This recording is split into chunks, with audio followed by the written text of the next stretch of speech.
Stoner by John Williams. Just finished reading it. Here's what I think of it. I think it is a brilliantly written book all throughout. I thought that this book might be a contender to be the perfect novel, or the great American novel, or at least a novel as good, if not surpassing, say, The Great Gatsby. But about halfway, or 60% through the novel, my opinion changed rapidly. I think that John Williams, when he wrote these characters, specifically the character of Stoner and Stoner's wife, Edith, I think that that Williams, the author, really didn't have an adequate understanding of his own conception of these characters.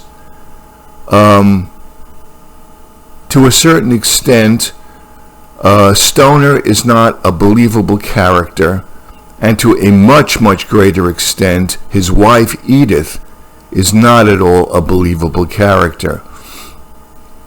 And I'll tell you why. The main problem that Stoner has in his life is having married Edith. Now, to me, Edith is a mentally disturbed woman. She is classified, if you had to, I'm not a psychologist, but I feel very confident saying that Edith, his wife, is a borderline personality. Very easy to see that she is a borderline personality. She has every single possible feature of it. And again, I'm not in the habit of psychoanalyzing characters, but I think it's completely obvious. This is a congenitally sick woman, sick in the head. And there is nothing to be done for a person like this at all. And if you doubt this, most reviewers don't get this, that I've listened to about Stoner. Most reviewers think that Edith is just some kind of a vaguely unhappy woman, or she has been thrust into the role of motherhood and she's not prepared for it. Something. They make some kind of excuse for her as if she's just an unhappy woman, and this is not it at all. This is just a question of how much experience a person has had with life in order to recognize this. There are certain people in the world who exist that are exactly like Edith. They are mentally ill. They are toxic people, and there is nothing to be done for them. Not even psychotherapy would be able to help a person like this at all. I've met people like this, and it's as clear as the nose on my face that she is like this. And most of the problems that Stoner has can be traced back to his extremely poor choice of a marriage partner. Edith, it becomes apparent very early on, and you cannot blame this on the fact that she has not been educated in sex, that she belongs to a kind of a still Victorian society where sex is not talked about, where she's unschooled on such subjects, etc. I'm sorry, a character like Edith would have existed and exists in any place and in any time.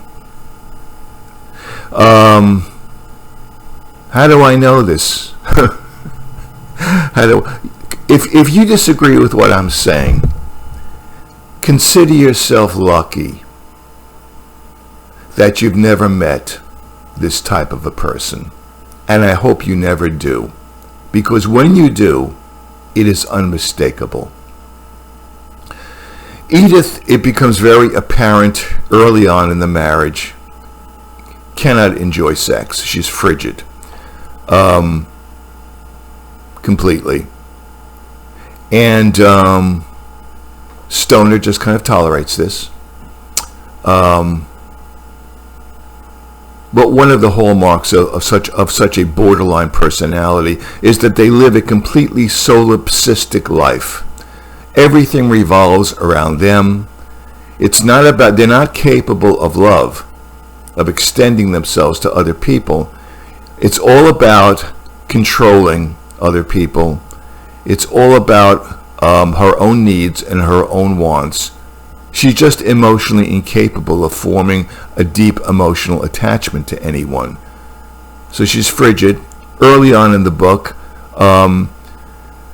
she makes the decision that she wants to have a baby.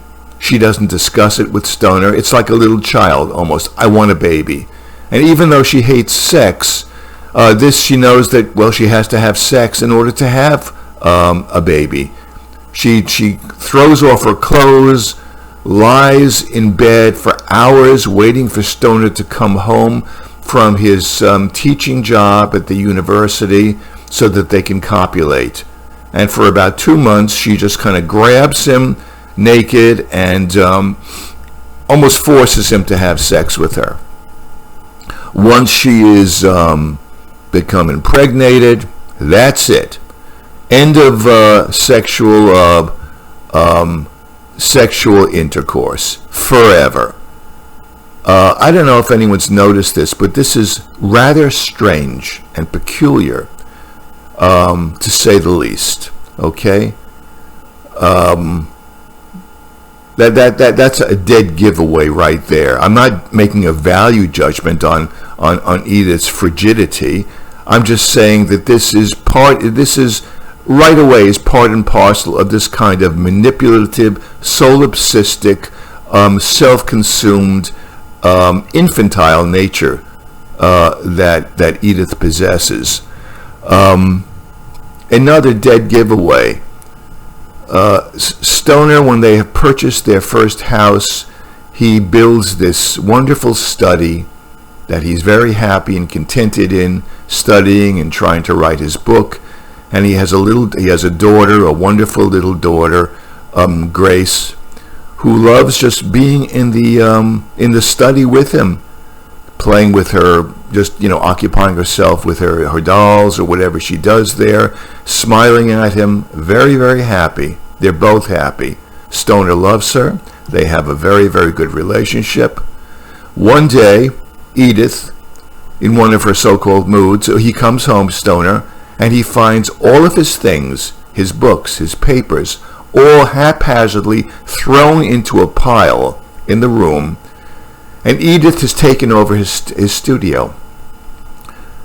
Not only is this the most disrespectful thing a person can do to another, she's not treating him with any respect at all, but she has just, what's the word for it, not taken over. What's the word? She has annexed his room. This is an extremely peculiar, sick thing to have done. Again, it's all part of the same pattern.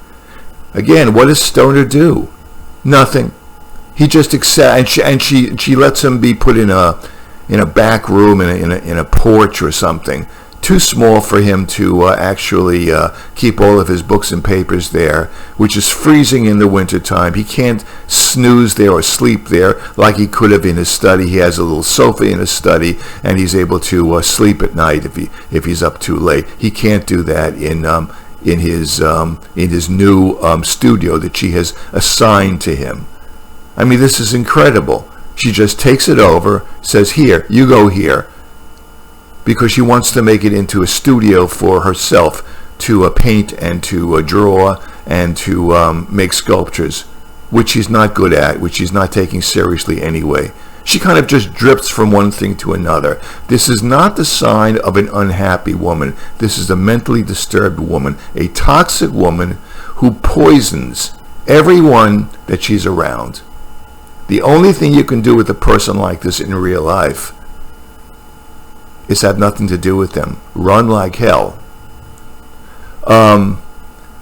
Next thing she does, which is same thing. One day she wakes up and she says she doesn't like the fact that Stoner has a very close and harmonious relationship with his little daughter Grace. She decides to control Grace very abruptly. She says, no, I think that Grace is spending too much time by herself. She should be socializing more. She grabs Grace like she's an object. This is another hallmark. They treat people like objects. She treats Grace like an object. She runs out and buys clothes for her, which we don't even know. She never even asked Grace whether she wants clothes or whether she wants to change her lifestyle. She just takes the object, Grace, drags her out, buys new clothes for her, says you have to socialize, forces her to take piano lessons, basically treats her like an object and inflicts whatever whim she wants to on Grace, which makes Grace miserable, which makes Stoner miserable. And again, Stoner says nothing. He just puts up with this crap. In the end, she destroys Grace. I mean, Grace obviously realizes that the relationship between her parents, Stoner and Edith, is a horrible one, a loveless one, and it takes its toll on Grace. So Grace, who was once a very harmonious, a very nice, loving, happy child. She was a quiet child, but she was a happy child with her father. She's destroyed psychologically. She's destroyed not by Stoner. She's destroyed by Grace, the mother. Stoner has something to do with this. Stoner certainly has a part, a responsibility in Grace's Grace being emotionally destroyed, in that he doesn't do anything about it. But it's done by toxic Edith, and Edith is like that throughout the whole novel. There's no redeeming quality. She's not a villain. No. She's a sick person that Stoner doesn't either recognize or is too passive to do anything about, because he himself has developed the same passive, stoic, neurotic traits from his parents, the two farmers. Okay, either way.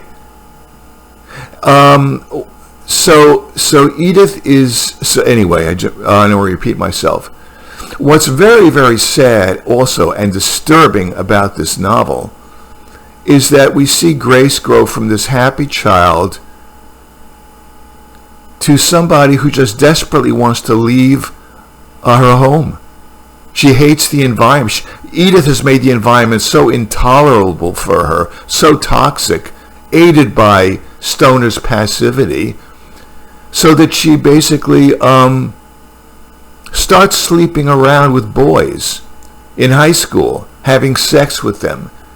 She wants to get pregnant, because if she gets pregnant, Grace says, at least if I'm pregnant, I will be carried away from this toxic environment. That's how she feels about it, Grace. And she does get pregnant by some boy that she doesn't really have much regard for, and they move away to this boy's parents in St. Louis, about 40 miles, I guess, away from Columbus. I don't know how far away it is from Columbus. So from Columbus, where Stoner and Edith live. So she's destroyed. Her life is destroyed. And you know what else is very sick about it? When she comes back on a visit after she's had her child, she comes back to visit her parents, Stoner. At one point, Stoner and she are sitting at the kitchen table alone. Edith isn't there right now. And Stoner realizes that she has become an alcoholic. She's a young woman. She's a young mother. Her life is destroyed, and she's become an incipient alcoholic. And Stoner says to himself, well, at least she has that. At least she has her despair. And he does nothing about it and says nothing about it to Grace, and doesn't seem to be really disturbed by it any more than anything else. I find this to be quite unbelievable. I am a parent myself, and I do not believe that any parent who recognizes that his child is becoming an alcoholic, has a drinking problem, not to mention her emotional state of mind, would simply react the way that Stoner does, unless Stoner himself was some kind of a sick person. And he also is sick. He's not a floridly borderline person like his wife is, but he is also deeply, deeply neurotic. His passivity is not the passivity which everyone seems to get wrong in the book reviews that I've listened to, is not the passivity of some kind of tragic man who is simply being beaten by the gods for no reason of his own. One reviewer mentioned that referred to him in light of, I think, Henry Miller's Tropic of Cancer. Henry Miller says in Tropic of Cancer that when a man presents himself, I'm paraphrasing, but when a man presents himself to the world, a real man, the world bears down upon him and breaks his back. So it's not anything that Stoner did, it's just circumstances. That's what this person was trying to say. Bullshit. All these things that happen to Stoner are self-inflicted. If there's any tragedy at all in Stoner, it's the tragedy of Grace. Grace has been twisted and perverted and turned from a bright, promising, happy little girl into a hopeless alcoholic. That's what's tragic about this story. And by the way, if you're not a person experienced enough in the world who doesn't understand the kind of sickness that Edith has, the kind of toxicity that she has, that infects everyone and everything that she touches, and if you're not able to recognize this pathological passivity in Stoner, you're going to just read all this and just think it's a marvelously written book, which it is. Everything in this book is marvelously written, and if you're not aware that there is something seriously wrong about all this, about these characters' conception, and about the way that Stoner deals with all of this, you're going to just read this book and say, gee, this is so well written, what a modern classic. And it is completely well written. All of this toxic stuff with Edith is written in a beautiful way throughout the book. But I am able to pick up, and I'm sure I'm not the only one, there were actually only 2 other book reviewers out of all of the ones that I've listened to concerning Stoner who picked up on the absolute toxicity on Edith. If you're not able to recognize this because you just have not had any experience of this in the world, you're just going to read this and say how marvelously written, which it is.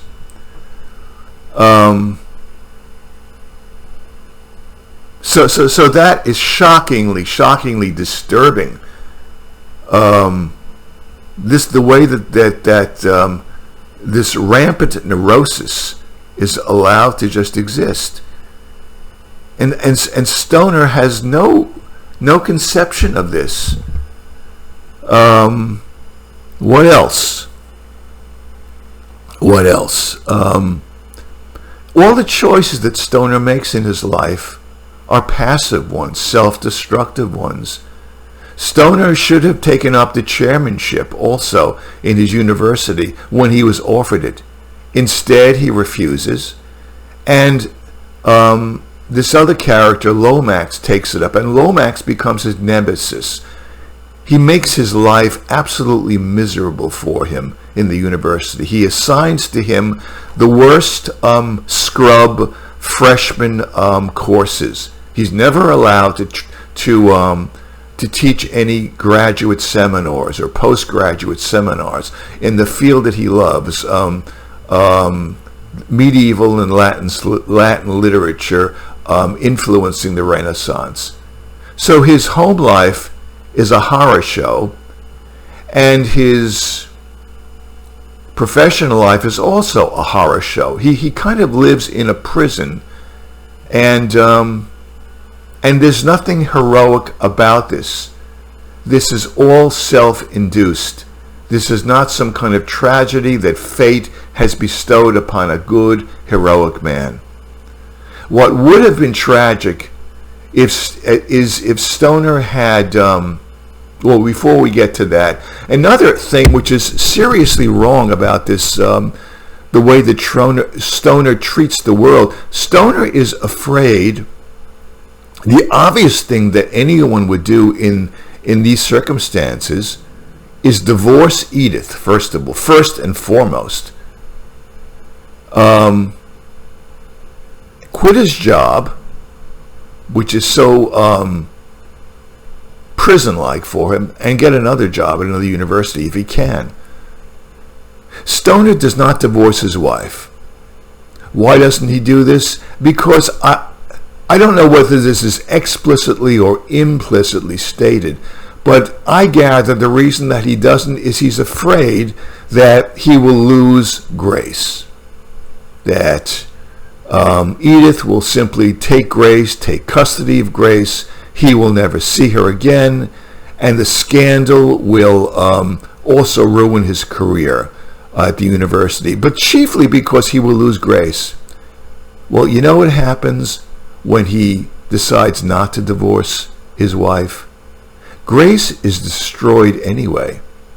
His beloved little girl becomes an alcoholic anyway. The obvious thing for him to do is to get the hell out of this marriage. And frankly, I don't understand why he didn't do this. There is no virtue or nobility in not having divorced his wife at all.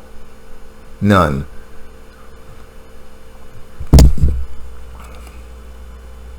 So what he should have done is have divorced Grace. And if he loses his job at the university, which I don't really see how he can, there would be talk about it, there would be scandal, but he couldn't lose it because he's a tenured professor now, I believe. But if he lost his job there, and he divorced Edith, and he lost his job, whatever, if he did that, it would have been interesting to see what would have happened if Stoner. Maybe Stoner would have been destroyed. Maybe Stoner would have been unemployable. He would have had no family. Maybe he would have ended up being a bum in the street, looking through trash cans for food. Maybe. I don't know what would have happened in those circumstances. But he would have then had the possibility, if you wanted to call Stoner tragic and having a tragic life, then you might have been able to call his life truly tragic. He did what he could in an unneurotic way, and then you could say the forces of fate conspired against him to ruin him. But you cannot say this about Stoner. He is not tragic. He is deeply neurotic, and he is deeply pathetic. And once again, the writing is brilliant all throughout this. You have to be aware of this. Otherwise, you're just going to think this is just a brilliant novel. Perhaps, the cliche I keep hearing that it's the great American novel. It's just a great masterpiece. Williams, the author, is a wonderful, wonderful writer, but these characters are seriously, seriously off. Even the way when Stoner has cancer, have you noticed this? Even then, his wife Edith says, "Poor, to his face, poor Willie, you're all eaten up inside. And she speaks to him in the third person. Poor Willie, he's not going to last much longer." What wife, what person would ever speak to somebody who is terminally ill of cancer, who is going to have maybe a couple of weeks more to live. Who would ever speak to someone like that? Unless such a person had a chronically, this kind of way of speaking to Willie shows the extreme chronic congenital rage that such a borderline personality bears against the world. We don't know why Edith is the way she is, how she got to be this way. It's a bottomless pit. You'll never know. It probably has something to do with her own dysfunctional parents, but it doesn't really matter. Edith is not going to get any better. She has no interest in it. She is just a chronically, and the way that she expresses her rage at Willie, at her own life, comes out not directly. It comes out in this indirect, ironic, mocking, sardonic kind of attitude which she adopts to Stoner. I also don't understand Stoner's wonderful relationship, very satisfying relationship with one of his graduate students, Catherine Driscoll. It's sexually satisfying, it's emotionally satisfying. He's kind of met his soulmate. He has to give it up. He thinks he has to give it up because too many people will talk. And again, he's afraid that maybe Edith will divorce him and he'll lose grace. Well, this way of thinking, you would think with Stoner's way of thinking that God forbid he get divorced. Well, using that logic, no unhappy person, no unhappy husband ever gets divorced. And that's just not true. I don't know where he got this attitude from. So his life is, he was very fortunate to find the love of his life, and he's loused that up for himself too. He could have just divorced Edith and see what happens with Grace.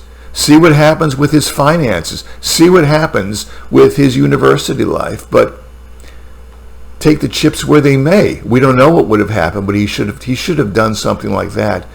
But he didn't even try. There's nothing virtuous in this. And as far as Catherine goes, well, there's another flaw in this novel. I mean, Catherine, when the affair with her, between her and Stoner ends, well, Catherine packs up her belongings and leaves abruptly. She leaves her studies at the university. She's going for her doctorate, and she leaves. She doesn't get any recommendations from anyone. She doesn't get any referrals from anyone. She just leaves. So I would imagine that would be it for Catherine. She would never be able to get her degree and teach. I mean, what's the first thing you need to do if you leave a university and want to go to another one? Well, they ask for a recommendation. They'll say, why did you leave so abruptly in the middle of your semester? What's she going to tell them? She has nothing to tell them. I had an affair and I had to leave town. And then they might say, well, do you have any recommendations from any teachers or anything? No, nothing. Nobody is going to accept you into another graduate school program. So her life is kind of ruined anyway. But then we find out at the very end of the book, her life is not ruined. She has taken up with some other university in the Northeast, and she's finished her book and she's teaching. I don't understand how that's possible. So the point I'm making is, she and Stoner should have just gone away. Stoner should have gotten divorced or separated and let the chips fall where they may. And at the end of the novel, when Grace is now a grown woman, is an alcoholic, has her own baby, isn't living there anymore, now there's certainly no reason for her. He doesn't even have to divorce Edith. He can just leave. He can just contact Catherine and live out the remaining years of his life, at least with a compatible partner. Doesn't do that either. Now, Stoner does have a couple of bright spots. He's able to be strong when it comes to one of his graduate students who is incompetent. He refuses to give him a pass, and that's good. You respect him for that, and you also respect him for fighting his arch nemesis Lomax. In those very limited instances, he puts his foot down. But big deal. His whole life, he is just extremely neurotically passive.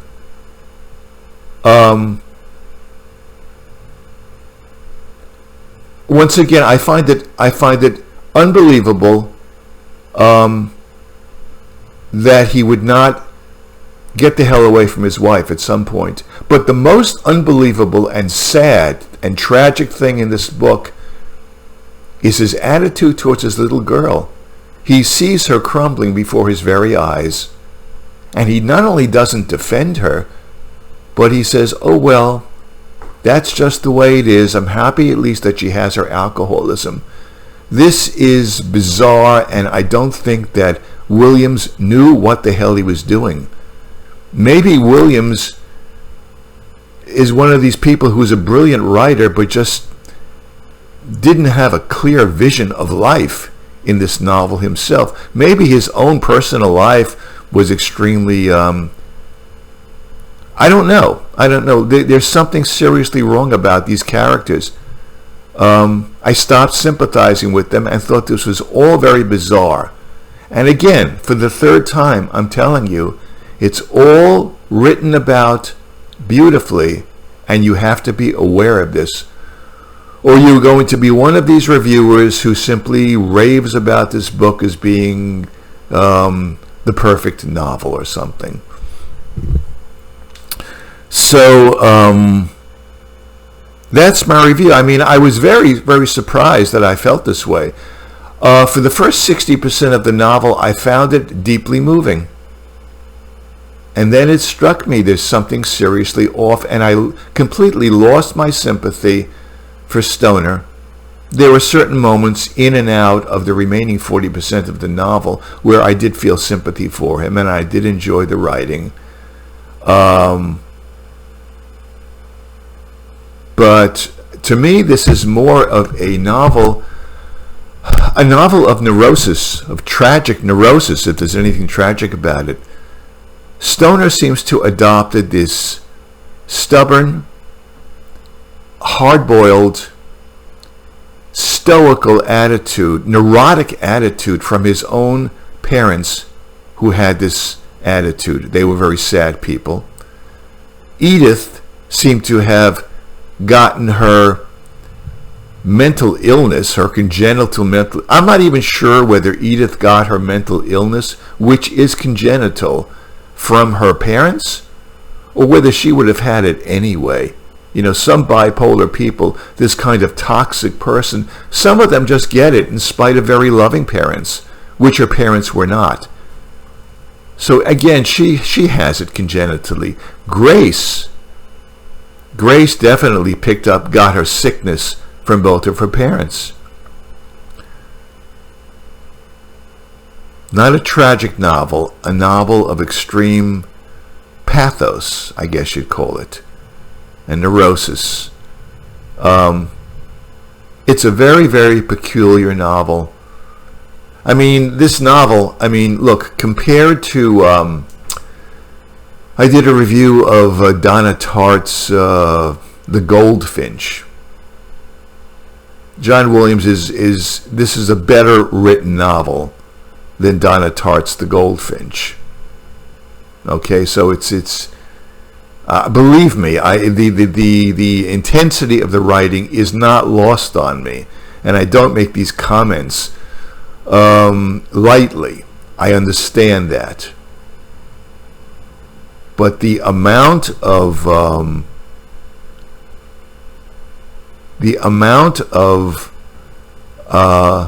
blindness in this novel, which is not dealt with, the amount of just plain neurosis in this novel, which is not dealt with, is just too overwhelming for me. I ended up feeling very depressed after reading this thing. I also mentioned I did a review recently of The House of Mirth by Edith Wharton. And I mentioned that Edith Wharton is also kind of neurotic. She was raised to feel that she must marry somebody of great wealth. She was raised to think that her chief attribute is her great beauty. She's kind of neurotic. She can't get over that. But again, in no ways is her neurosis. In no ways does her neurosis even begin to approach the self-destructive neurosis of Stoner in this book. And again, Edith Wharton's novel is also different style, but also beautifully written. And I'm frustrated because I wish more people would recognize this instead of just in a kind of a rote way saying that this is the perfect novel or the great undiscovered American novel. I wish more people would have looked at this book critically. And once again, I'm going to end now. I want to emphasize my opinion about Edith is not just my opinion. In my opinion, there are people in the world who are toxic like Edith is. And count yourself lucky if you're not familiar with them.